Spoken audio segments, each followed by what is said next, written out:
3, we have Ricky Thompson, and then third on the grid, Steve Hunt in Mazda Miata. Our outside pole sitter, Brent Simonson in his 41 ITA Mazda Miata, and our pole sitter today in the number 18 Mazda Miata, Owen Sheffer. And Owen Sheffer and Brett Simonson had a hell of a race yesterday. And we have a green flag. And they're heading down and being up speed. And it is Owen Sheffer is your leader with Brett Simonson second, Steve Hunt third, Blake Byers fourth, Earl Richards as they go down to turn 1. That's right, and as they head down into turn 1, it is Owen Sheffer on the inside lane. He is up about a half a car length on Brent Simonson, but as they turn in for turn number 1, go around the horseshoe coming through turn number 3, side by side, it is Simonson and it is Sheffer. And now as they head down in the 3, Sheffer steps ahead by about a half a car length, turns in for turn number 3. It is Sheffer, then Simonson, the number 3, the 3 car of Steve Hunt. And I'll have to check and see if that's a new car that Steve Hunt has brought out. Typically he brings out a car that he actually also runs in chump car racing, and we typically don't see that car up towards the front, so this might be a new vehicle for him. And so we've got a heck of a battle already going on for the front of the ITA class. ITA being improved touring. These are kind of your mid-size cars with like the 120 to 150 horsepower range, usually balanced out by weight. And so you're going to find cars with a little bit more power, weigh a little bit more, but you're going to find cars that are front-wheel drive like the Honda Civics and CRXs. You're going to find Mazda Miatas. You're going to find cars like the Nissan of of Earl Richards, with a lot more power but doesn't handle quite as well. All right, your leaders come by the start-finish line. Owen Sheffer still holds off Brett Simonson by about 6 car lengths. Steve Hunt's in third, right on Simonson's tail. Then Blake Byers, Earl Richards, no change in the top 5. Nope, no change. And as they go down into turn 1, as you mentioned, it is Steve Hunt right on the rear bumper of second place runner Brent Simonson. Now it looks like Simonson might have a little bit more torque coming out of the corners as they come out of turn 2 heading to turn 3. He's opened up about a half a car length gap over Steve Hunt. Steve just didn't seem to have the jump off the corner, but very interesting battle to see here is going to be the number 19 car of Blake Byers.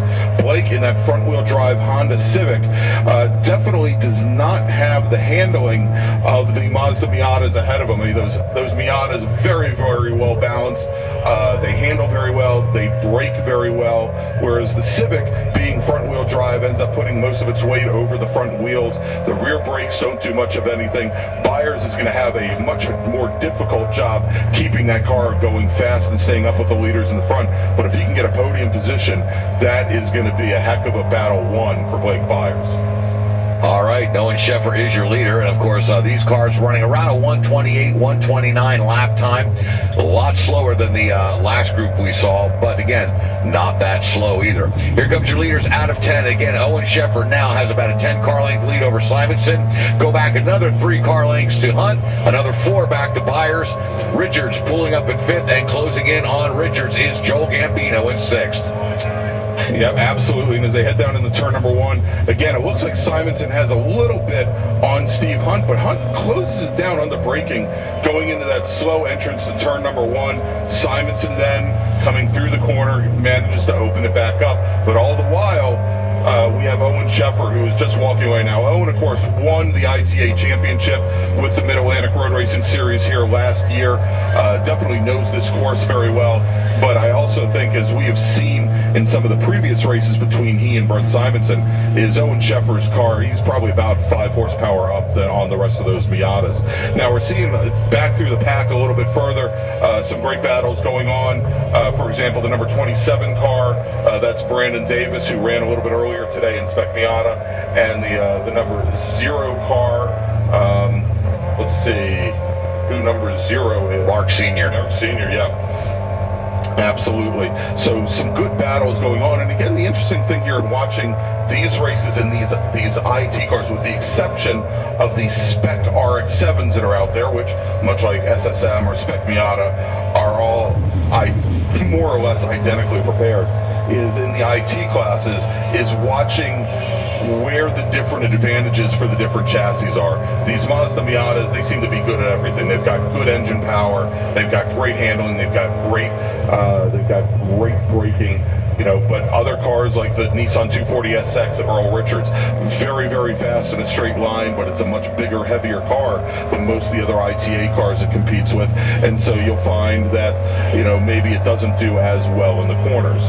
All right, Noah Scheffer has increased his lead over Simonson by 0.7 of a second on that last lap. Now, one of the things I've noticed these guys are doing, as we stated earlier with the showroom stock Miatas, where they go over the rumble strip at 10 and go all the way out and use every inch of that blacktop out there. That's what Owen Scheffer is doing. But Simonson, Hunt, and Byers are cutting on the inside of those rumble strips, so they're taking that turn a little bit tighter, and they're not using the entire track like Scheffer's doing. Yep, and when they take the track tighter like that and they cut off the end of that exit, what they're doing, Mike, is they're going slower. They're dropping speed. Absolutely. They're holding the car back. They're turning the steering wheel a little bit more than it needs to turn, and they're scrubbing off speed. And that's why you find after just a few laps, Owen Scheffer with that big opening. It's interesting to see the differences between like the SSM race, where you have all of the drivers basically, in order to be competitive, going and driving out to the ragged edge. And then when you watch the IT groups, well, you may have some drivers that don't drive all the way out to the ragged edge, but they might be able to make it up somewhere else. But when you have 3 Miatas in the top 3 positions in ITA, you're going to be able to very easily tell who's driving it out on the ragged edge and who isn't when you have these 3 identical chassis. Well, I'll tell you right now, Scheffer has got it hooked up, Greg. Yeah, he just gained another 0.6 of a second on Simonson. He is pulling away. Yeah, he is definitely showing that he's really the class of the class at this point in ITA. Now, we do have a couple of other classes out here. We do have the T4 class, that's Touring 4, and primarily today we have some Dodge Neons that are out there in the T4 class. The T4 class really a lot closer to stock than the improved Touring. Typically, they're still going to have full interiors in the car. They are running the stock shock packages that came from the showroom, as opposed to replacing to have customized suspensions, much different than an improved Touring. All right, a little further back in the pack, Derek Rychek just pulled out here before the front start-finish line and got by Chris Edridge to take 16th away from Edridge, and he's got John Byers right on his tail. So heading down into 3, it looks like Byers may also get by Edridge. And as a matter of fact, he did. Now, I was mentioning that T4 race. It's actually closing up quite a bit. We have our 2 Neons going at it, and that is. Well, it looks like Slavinsky is really closed in on Jeff Liller and moved up a number of positions. So we'll have to see how that plays out more. It looks like pulling onto pit lane right now is if I'm not mistaken, that may be the number 35. I'm sorry, the number 35 IT7 of Thomas Nutter has pulled into pit lane. So be getting service right now, and yet to see if he'll be able to make it back out today, or if his race has ended for today. Yep. Now, another racer, we did not get her mentioned during the original rundown of this entire class, but Sia Colburn, who's driving in the T3 class, again, touring class. She is in a Honda S2000 today. Very good to see her out today, although she doesn't have any competitors in class. I've been following her on Facebook. She had a number of issues leading up to the weekend. Actually was not here for the qualifying sessions and qualifying race yesterday. Was still working on the car, but I guess this is the one time there's an advantage to being the only car in class, that she didn't have to worry about starting a number of positions behind a competitor. So great job there. So look at this. We've got a change of position in the T4 class. We've got the number 43 car, and that is Jeff Liller, and he has now driven right around the number 8 car of Mark Slavinsky to take over the position in T4. All right, the impressive thing about Sia Colburn is she started at the tail end of the field, and she's now running 10th overall. He's turning in some really good lap times. And it looks like the number 35 of Thomas Nutter, who pulled into pit lane just a lap ago, has pulled into the paddock, so he has retired for today. All right, so we have one not fatality, but one casualty. Jeez. Wow. Casualty here on the race. Okay. Oh, what a slip of the words. Yeah. Let's try and stay away from that one. Now, the thing with Colburn and that Honda, your mouth goes before your brain goes. Yeah. So the thing is with Colburn and that Honda S2000 is, and I don't necessarily think that she's getting the most out of the car. We've seen other drivers with a T3 prepared Honda S2000 get into the 125, 126 range with that car. And a matter of fact, the Sports Car Club of America had just authorized a decrease in weight for that particular car. So certainly, is capable of more than what Colburn is getting out of it today. But again, we know that Colburn's been having some problems with that car this weekend, and that can definitely play into it. Now, well, she's up to 9th, so something's going right. Yeah, absolutely. Well, I think that car, even on its worst day, is certainly a faster car than some of the improved touring cars that are out there. For example, certainly it's going to be faster than the Spec RX-7s, where a fast lap in a Spec RX-7 is like a 132, 133. So certainly a big difference there. Now, Owen Sheffer, who is currently working. Let me see if I can get the timing here. He's currently working, I believe, lap number 7. Has dropped his fast lap time, also down in the 126s to a 126.2. Brent Simonson, who is our second place runner, his fastest lap is 7/10 slower than what Owen Sheffer's run. Now, I know Sheffer, and there's a lot in play with these improved touring cars. Owen Sheffer's Mazda Miata, he's been getting a lot of help with Master Tuner Peter Florence down in Virginia Beach. They are using basically Owen's Miata is a guinea pig for an electromotive ECU control unit for that car, and we can see that, as I mentioned, his car appears to be up a number of horsepower in some of the other Mazda Miatas that are in the same class, in that ITA class. Now, I know that Steve Hunt, our third place runner, is actually using the older Megasport ECU that Owen Sheffer had spent a number of years trying to perfect before moving over to electromotive, and that may be one of the reasons why he's able to stay so far up in the class, that all the tuning that actually already been done for Owen's car, and they literally just moved this tuned computer right over into Steve Hunt's car. And at this point, it's good to have somebody else spend the money to do the testing and tuning for it. Always. Hey, a change back in the field. Ricky Thompson just got by Steve Rose that last lap, so moved Thompson to 6th, drop Rose back to 7, and Aisha Coburn got by Earl Richards, so move her up to 8th, Richards back to 9th, Chuck Edmondson rounding out the top 10. All right, and actually that's a heck of a battle going on right now, going back into that 9th, 10th, and 11th area. And I think Chuck Edmondson actually has now gotten around both Brandon Davis and also Earl Richards. So that should move Edmondson now up to 9th place, drop Richards back to 10th, and of course Brandon Davis running 11th in what is the car that Davis is running is an SSM car, so it's really considerably down on power than the other cars that he's running against today in the ITA class. And what we're seeing there, Brandon's a rookie. It's his first year, and so even though his race car might not be optimized for the ITA class that he is in, what this is giving him the opportunity to do by running a second race today in another class, is it's giving him seat time. And when we talk about being fast, going out to the very edge, maximizing the potential of your car, and how that really comes down to the driver itself. By getting all this extra seat time, Brandon Davis and some of these other rookies, they're basically going and accelerating that curve, that learning curve, so that they can get much faster, get up to speed much quicker, be more efficient racers as the season goes on.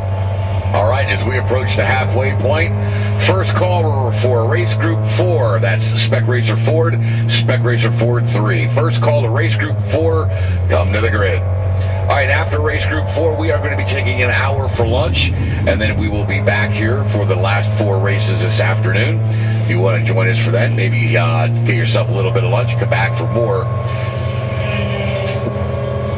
racing here at Marrs 5 and Double Sark, brought to you on Performance Motorsports Network. Your leader of the race right now is still Owen Sheffer, followed by Brent Simonson.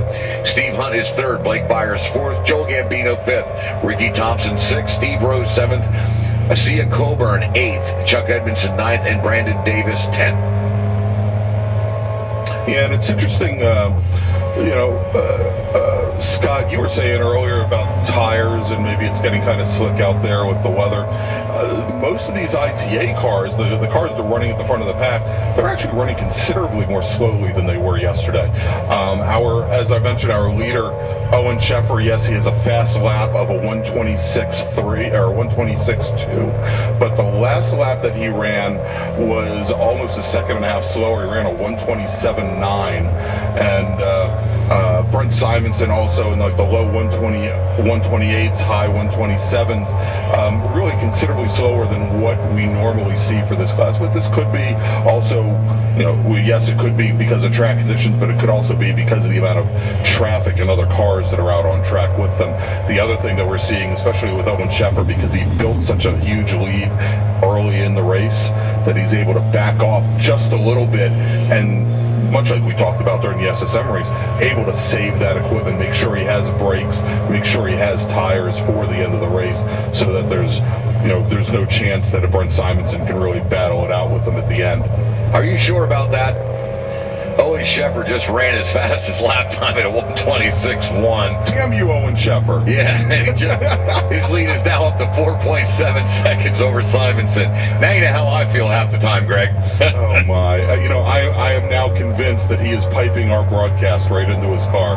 So thanks for proving me wrong there, Owen. Great job with the fast lap.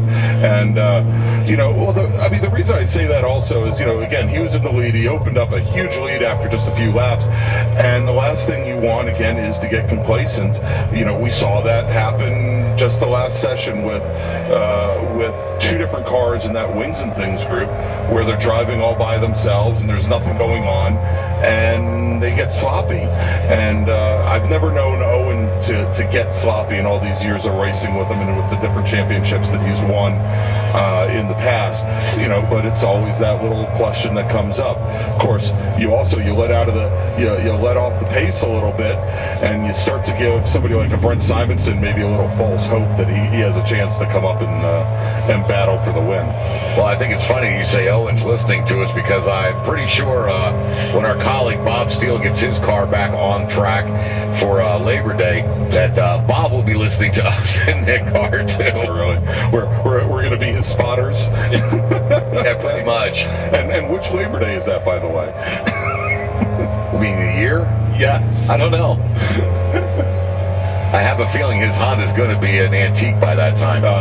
My understanding is 2036 is the deadline. 2036. Excellent.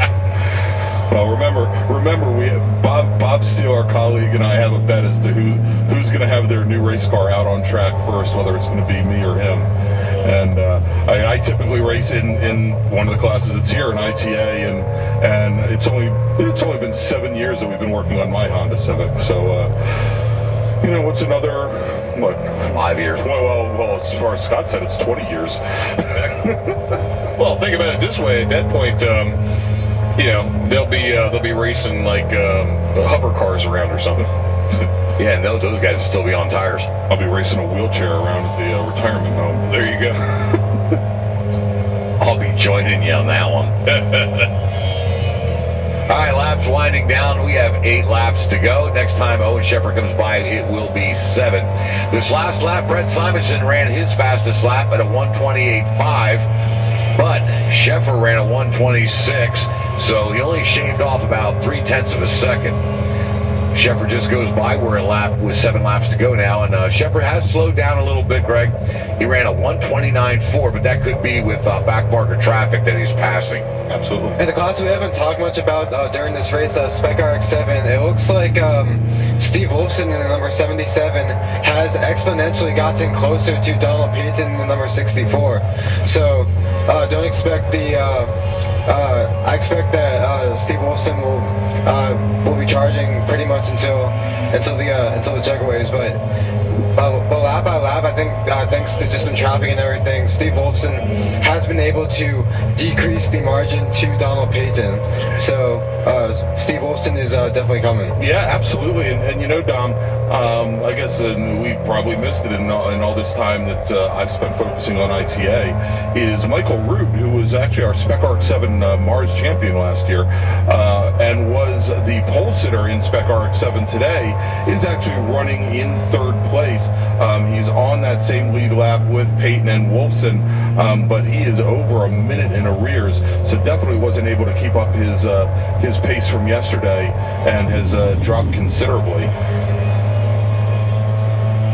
Well, we've seen that a lot of times here. I mean, it's usually one way or the other. Either somebody on Saturday really has the car dialed in and keeps it that way on Sunday, or it goes in the exact opposite direction and just misses the setup entirely the next day. Yeah, absolutely. And so as they head down into turn 1, and actually, Dom, I mean, great time to mention it, Wolfson is definitely closing down on Don Payton. He's got there's about a 4-car length gap between those cars now as they come out of 2, heading down towards turn number 3. But if we look forward into that ITA race once again, we can see Owen Sheffer, our overall leader and leader in ITA, is now having to make his way through a gaggle of backmarker cars, and that is allowing Brent Simonson to close the gap down, but it's only going to be just a matter of time before Simonson has to fight his way through those same cars, which is going to give Sheffer a little bit of an opportunity to scoot back away. Well, that lead is fluctuating here the last couple laps. Simonson did knock it down to 3 seconds flat, but that also includes that the last lap around, Sheffer had beat him by 0.7 of a second. So Simonson was only about 2.5 seconds back. He's back over 3, and we've got 6 laps to go. So there is a lot of time yet for Simonson to catch Sheffer, but the thing is, catching him and passing him are 2 different things. 2 very, very different things, Mike. All right, the next time our leader goes by, which he just has, Owen Sheffer is your leader. We have 5 laps to go. Second call for race group 4, Spec Racer Ford, Spec Racer Ford 3. Come to the grid. This is your second call. All right, and as they head down into the braking zone, again, that Spec RX-7 race, very, very good. Then we've got one spun around in 10, backwards, off the track, into the grass, so he's saved that. Wow. And that 71 car almost clobbered him coming around. And let's see, that was some good driving there by Jack Burrows to not hit that car as it was backwards. It looks like our spinner was the number 66 Spec RX-7 of Michael Root. Michael Root, we were just talking, who was our Spec RX-7 champion last year and was the pole sitter today for Spec RX-7. So correction on that, 66 was Scott Nutter. Scott Nutter. He had some problems yesterday spinning also, so his weekend has not been very good. Nicely recovered, though. That looked for sure like it was going to go into the wall for a second. All right, let's see if we can now pick up our Spec RX-7 leaders. That just as that was happening, we diverted our attention. We did have Wolfson and Don Payton heading down into turn 1 very close to one another, and we should see them coming around fairly soon. All right, so while we wait for that to happen, your top 5 right now, Owen Sheffer is your leader, Brent Simonson 2nd, Steve Hunt 3rd, Blake Byers 4th, Joe Gambino 5th. Of course, this is overall leaders and does not have anything to do with the separate classes. Although all of those cars are in ITA. All right, and that Payton Wolfson run, let me tell you, Wolfson is now 1.2 seconds back. He lost a couple tenths that last lap, but he is slowly reeling in Payton. Yeah, he is definitely reeling him in, but he does have a back marker Actually, that's not a back marker. That's Steve Wolfson. Steve Hunt working his way around, and now we have Blake Byers in his ITA Civic.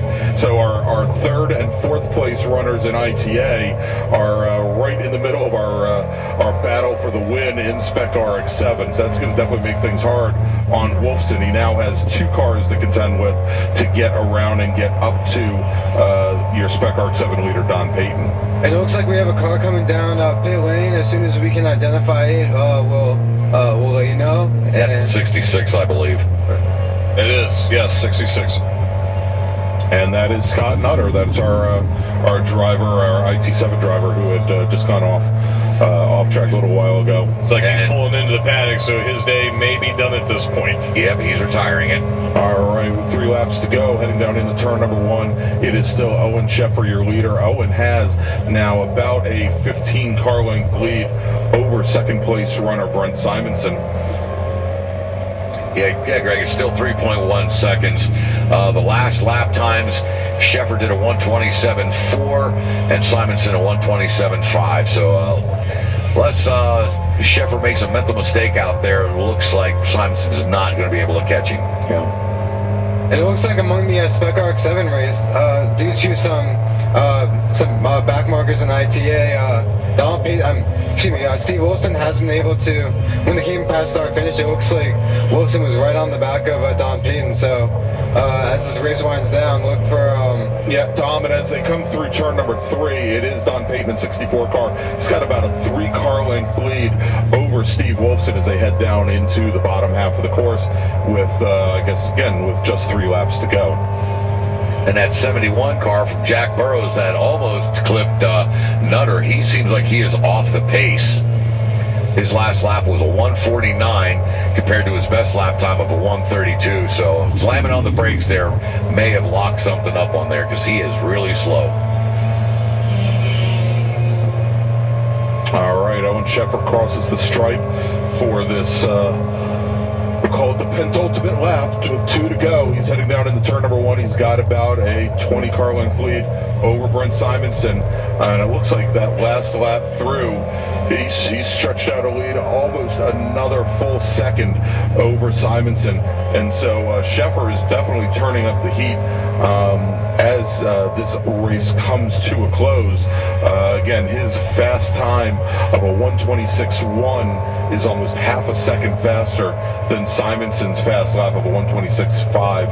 And Steve Hunt, who was definitely in the fight for the first couple laps, quite a bit slower as the race has gone on, ran a fast lap time of a 1:27.1 this race, but last lap through almost a full second slower at a 1:27.9. Right, he's 18.5 seconds back, so he's pretty much out of it. With 2 laps to go, actually less than 2 laps to go, last call for race group 4, Spec Racer Ford, Spec Racer Ford 3. This is your last call to the grid. And speaking of Steve Hunt, it looks like the number 19 of Blake Byers is going to turn 3. He was having a look at him. So the battle for the final, I believe it's the final spot on the ITA podium, is still up for grabs. All right, looking back at that SRX-7 race between Payton and Wolfson. Easy for you to say. Payton must have seen him coming because he has now opened up a lead to 1.1 seconds over Wolfson. Trying to get a little breathing room between them now as we have got 1 lap to go. We are on the final lap. And guess what, Greg? What, Mike? Owen Sheffer, Brent Simonson both turned in their fastest lap times. Sheffer to 1:26.1, Simonson a 1:26.5. Yeah, I mean, this is where I can tell you that unless Owen Sheffer really does something to screw things up this last half lap heading down, he's got this locked up. Simonson has to now work his way around Jack Burrows and another backmarker ITA car just to clear any traffic between he and Owen Sheffer.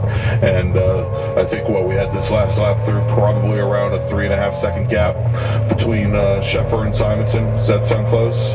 Yep. Gosh, I'm good. Actually, it's 4.4. Oh.